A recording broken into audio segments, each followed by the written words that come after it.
As a leader, what I see as one of my main goals, and I'm going to use business language because I think it fits, but apply it from a spiritual standpoint.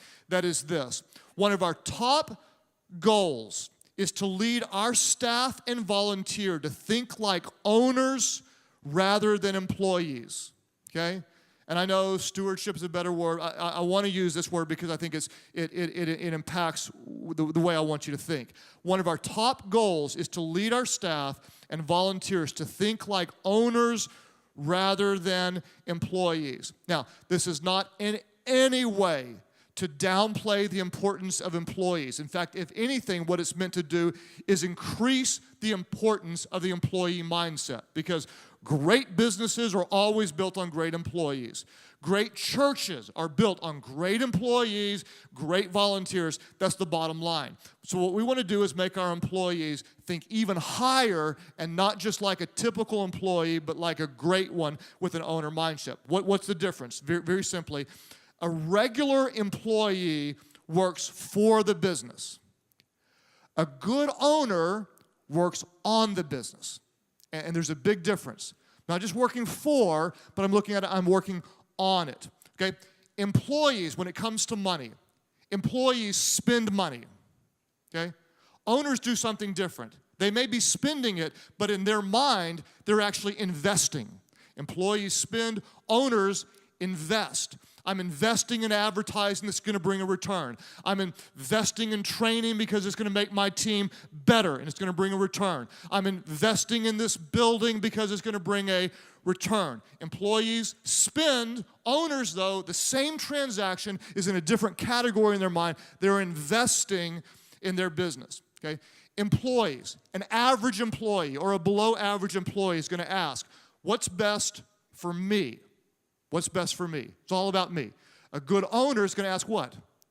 What's best for the organization? What's best for the business? What's best for our church? What's best for the mission? And language matters a lot. For example, I was doing a inside out meeting, and I felt so bad. I couldn't hold back. But this poor girl, I was asking, what do you all love about our church? What's surprised you about our church? And people, one guy said, oh, man, I had no idea our church was so great at leadership development. I've been transformed. Another person said, man, I had no idea you could work so hard and have so much fun at the same time. And then this one girl said, well, what I really like about your church is the way that you all, and I like what they do, and I like that they do, and I like what you do, and this is what I like about your church. And so I just, Lori gave me this look like, be nice, and so in my mind I'm like, I'm so glad you like those things, but what I would like even more is if you saw it as your church. And then I got going and I just couldn't stop. I'm like, and I can't stand if it's your church, and it's got to be our church. And so there was a staff member that did not see this place as her church. It was still mine and someone else's. And tragically, she lasted about 2 months. It didn't last because there was no ownership there. But we want our volunteers, our leaders, not to think about it as someone else's church. This is our place. We own it. We have significant impact in the direction and the destiny of it. So my goal and your goal should be, when we're working with our key volunteers, is we want to help them do these things. We want to help them think higher. We want to help them see broader, and we want to help them care deeper. Why don't they think like I think? Because we haven't taught them yet to think higher. Why don't they see what I see? We want to help them see what we see. We want to help them see broader, and we want to help them care deeper. Let me just give you some examples. A great student pastor, let's start with a good student pastor. A good student pastor is going to care about the kids on Wednesday night at Switch. Okay, a better student pastor is going to care about getting those students involved in the weekend and serving in the life of the church. There's a difference. Not just my area, but I want to see these students flourish in the life of the church. A good worship pastor is going to care about 4 songs on Sunday during the 18-minute worship set. A better worship pastor is going to care about developing worship leaders and teaching people to enter into an ongoing culture of worship and worship 7 days a week. And is going to care about the life groups and helping raise up leaders to be involved in life groups. So there's a good one, and then there's one that thinks more like an owner. A good kids pastor is going to care about having the best hour of the kid's life be on Sunday or Saturday night, the hour they're here.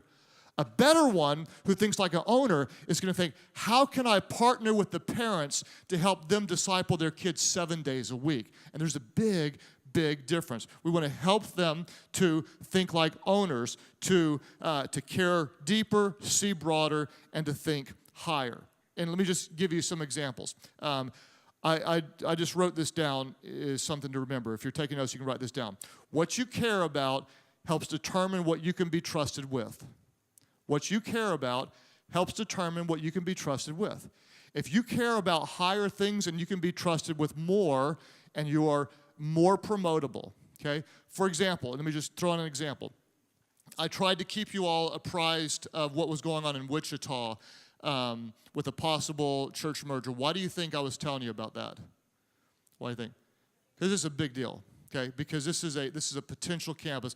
It's a really, really big deal, okay? So I told you it was possible, and then when it didn't happen, I told you immediately because it's a really, really big deal, okay?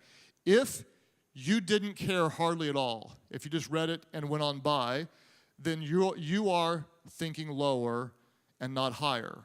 And what I want you to do is for you to really, really grow as a leader, what I want you to do is always think excellence where you are, and at the same time, think higher. Care about what happens to the whole organization. And I just dropped that in because there were several people that came up and said, I was devastated.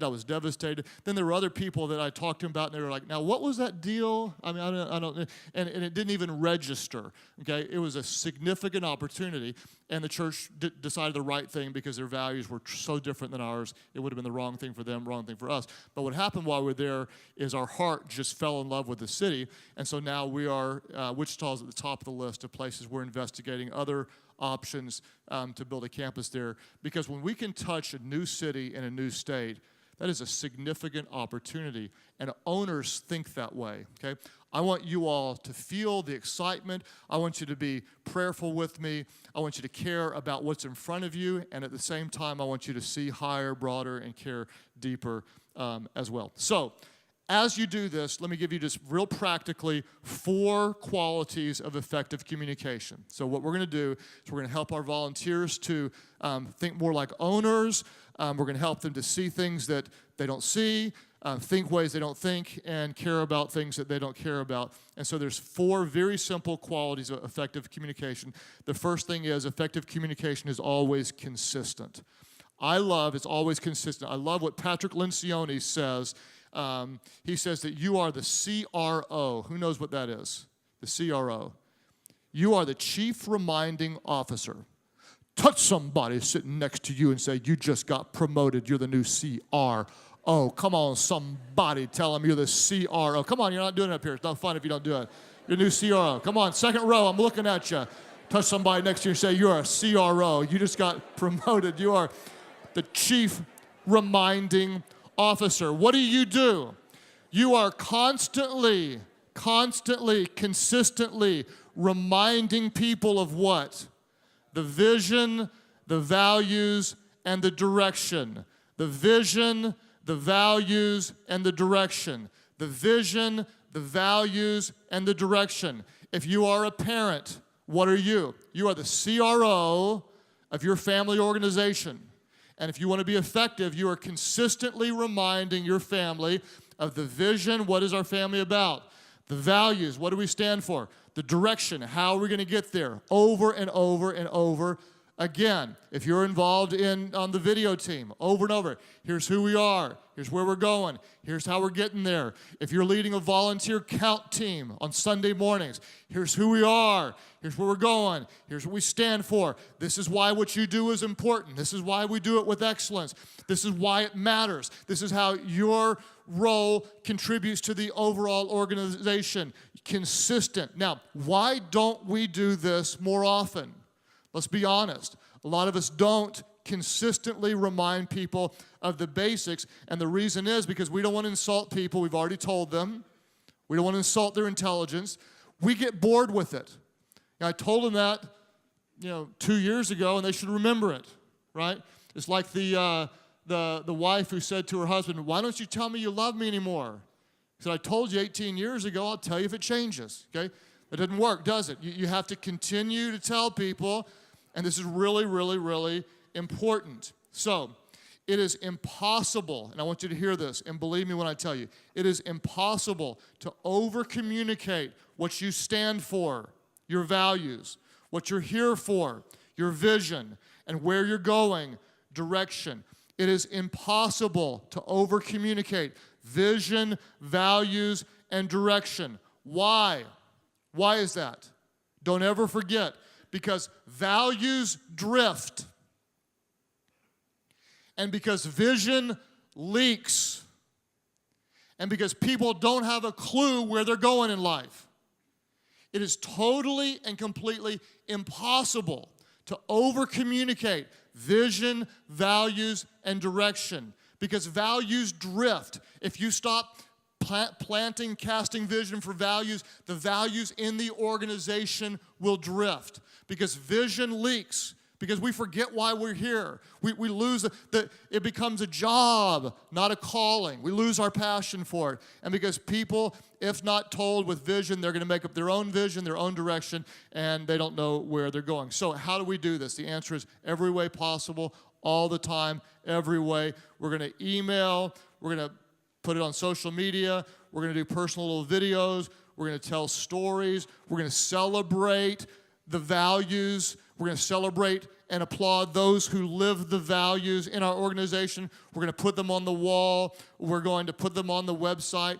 One of the most important things, and this is subtle too, but we're going to include the spouses as often as we can. One of the reasons why we make these videos available to spouses or we invite them to come is because sometimes you get excited about it, but if you don't bring the people closest to you along with you, then suddenly there's a rift and you leave them behind. So in every single way, in every way possible, as often as you can, we're going to tell people again and again about the vision, values. I don't know about you, but I never get tired of hearing someone on my team say, "We'll do anything short of sin to reach people that don't know Christ. To reach people no one's reaching, we're going to have to do things no one's doing." That does something inside of me. I never get tired of hearing that we will lead the way with irrational generosity. Why? Because we truly believe deep down in our soul that it is more blessed, way more blessed to give than it is to receive. I never get tired of a staff member saying, "Well, Craig, I know you're nervous about this, but don't forget, we are faith-filled, big thinking, bet the farm, risk takers, and we will never insult God with small thinking or safe living." It does something inside of me. I love it when someone in our church says, "I'm not a spiritual consumer, I'm a spiritual contributor," because I don't believe the church exists for me, but I am the church, and I'm here for the world. That does something inside of me. It stirs faith within my soul. I love whenever someone says, "Hey, I'll sacrifice all day long, man. I don't mind it. In fact, I love it." We love at our church to give up things we love for things we love even more. It is an honor to sacrifice for Christ, His kingdom, and His church. It does something inside of me. I love every time I walk by the sign on the wall that says, "We wholeheartedly reject the label mega church." Because baby, we're just getting started. We're not a mega church. We're a micro church, startup organization with a vision to actually do something significant in this world. We believe that God is doing exceedingly abundantly more than we could ask, think, or imagine. If I do my job, then you're repeating this everywhere, all the time. If I'm not doing my job, you're not doing your job. And you need to see yourself in the same significance of leadership role. If you're not doing your job, those that are around you are not going to do their job. You are a chief reminding officer. When your volunteers come in, our mission is to lead people to become fully devoted followers of Christ. We're not trying to get them. It's not about Life Church, not about our church. Hey, we believe that the local church is the hope of the world, and we believe the church can do infinitely more together than apart. We're about the kingdom, capital C church. You tell them over and over again. You tell them lost people matter to God. You remind them that God became flesh and sent his son Jesus. Why? To stand between death and people and say, I came to give you life and life more, over and over and over and over again, because values drift, vision leaks, and people don't have a clue where they're going in life. Over and over again. You cannot communicate it too much. Now, whenever you're thinking, write this down, whenever you think you've communicated too much, you're just getting started. Whenever you think, okay, maybe I'm overdoing it, that's when you're just getting started. Number one, we're going to be consistent. What are we going to be? Say it loud. We're going to be consistent. Number two, we're going to be specific, okay? Great communicators are specific. So we're not only communicating vision, values, and direction, but we're also communicating very specific strategy, okay?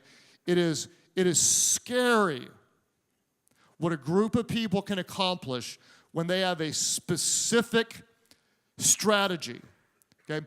When a group of people thought, we're going to build a tower up to heaven, the tower now known as the Tower of Babel. What did God have to do to stop them? He had to confuse their language because they were so united on a goal, they were doing something that was otherwise completely impossible. And when you unite a team around a very specific goal and plan of action, you will be able to accomplish way more than anyone thinks is possible, okay? This is how we're getting there, this is who's doing it, and such. Here's the temptation, and this is so true in organizations around the world. The temptation is to communicate generally and not specifically. You have to be specific. In the church world, okay, what are we going to do? We're going to expand. Okay, good. How? We're going to reach young people. Great. What's the plan? We're going to launch a new ministry. Where, when, what? And all we have to do is be very, very specific. So here's the specifics we're going to cover. And this is in the weeds, but I need to go there. We're going to tell them this is what we're doing. Everybody say what? This is what we're doing. This is why we're doing it. Everybody say why. This is why we're doing it. This is how we're going to do it. Everybody say how. This is how we're going to do it. This is who is going to get it done. Everybody say who. This is who is going to get it done. And this is when. Everybody say when. This is when we'll get it done. This is what we're doing. This is why we're doing it. This is how we're going to do it. This is who is going to do it. And this is when we're going to get it done. Suddenly, when you communicate that specifically, guess what's going to happen? You are guaranteed going to move the ball down the field. Guaranteed over and over again. My favorite, most recent case study was sitting with the campus pastors doing a day of leadership training. I was learning, they were learning, and we unearthed that in Hendersonville, Indian Lake, Tennessee, that we were dramatically light on life groups. And so Pastor Chuck was like, what do you think? And so we were brainstorming, and we came up with this idea, which he honed and made his own, and he went back and basically said, this is what we're going to do. We're going to start 22 life groups. This is when we're going to do it, in 22 days. This is how we're going to do it. We're all going to wear shirts, and we're all going to recruit, and this is what we're going to do when we get a life group leader. We're going to blow a bullhorn, even if it's in the middle of the lobby, even if it's in the middle of worship, even if it's in the middle of church. And this group started blowing blowhorns on the weekends and during the week and celebrating, and had a goal of 22 life groups in 22 days. I believe they hit their goal in 12 days only. Why? Because this is what we're going to do. This is who's going to do it. This is how we're going to do it. This is why we're going to do it. This is when it's going to get done. Specific building through and through. So we're going to be consistent. We're going to be specific. Number 3, effective communication is authentic. Okay? So important. Authentic. In communication, truth trumps all. Don't try to be cool. Don't try to be somebody else. Be yourself. Authenticity trumps cool every single time. Okay? especially, we know, with the emerging generation, which our church is so young, if you're not real, they're going to smell through you so fast. They'll say, here's a joke. What is it? Someone help me. Who faked? You guys have no sense of humor. Who faked, okay? You be real. You tell the truth. When you make a mistake, what do? You own it. I made a mistake. When there's a problem, what do? You acknowledge it. In the church world, we're great at saying everything's good when things are not good. There's a problem. A great leader says, there's a problem. You acknowledge it. When you aren't sure about something, you admit it. I'm not sure what to do. I'm not sure where to go. That's authentic leadership. And here's the key.